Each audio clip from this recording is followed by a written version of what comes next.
அன்பான நேயர்களே, இப்பொழுது பெண்களுக்கு வரக்கூடிய பெருவயிறு, பெருத்த வயிறு என்று கூறுவார்கள்.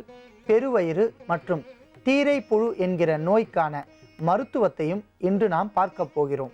அன்பான நேயர்களே, ஒரு சில பெண்களுக்கு தேவையில்லாமல் கருத்தரிப்பதற்கு முன்பாகவே, அவர்கள் தாய்மை பேரை அடைவதற்கு முன்பாகவே பெருவயிறு தோன்றிவிடும்.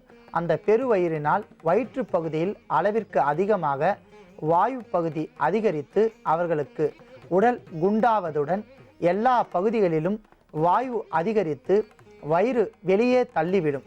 அந்த நோயை தணிப்பதற்கும் தீரைப்புழு என்கிற ஒரு நோய் உள்ளது. அது கருப்பையில் மட்டுமே இருந்து கொண்டு அங்கு இருக்கக்கூடிய எல்லா வகையான கிருமிகளையும் தான் உட்கொண்டு அந்த புழு படிப்படியாக வளரும். இதற்கு சித்தர்கள் மலட்டு புழு என்று கூறுவார்கள். இந்த புழுகளை படிப்படியாக அங்கிருந்து விலக்குவதற்கும் ஓர் அற்புதமான மருத்துவத்தை நாம் பார்க்க போகிறோம்.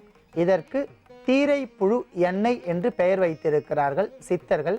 அந்த எண்ணெயை தயாரிப்பதற்காக நாம் எடுத்துக்கொண்ட பொருள் விளக்கெண்ணெய். அடுத்ததாக மிளகு. அன்பான நேயர்களே, மிளகு மிக சிறந்த கற்ப மருந்து 10களில் ஒன்றாக கருதப்படுகிறது. கற்பம் என்றால் ஆயுள். ஆயுளை நீட்டிக்கக்கூடிய அற்புதமான 10 வகையான மருந்து பொருட்களில் மிளகு முதன்மை இடத்தை பிடிக்கின்றது. மேலும் ஆண்களுக்கும் பெண்களுக்கும் வரக்கூடிய தொண்டைக்கட்டு, தொண்டை பகுதியில் எல்லா வகையான நோய்களுக்கும் மிளகு ஒரு அற்புத அருமருந்தாக விளங்குகின்றது.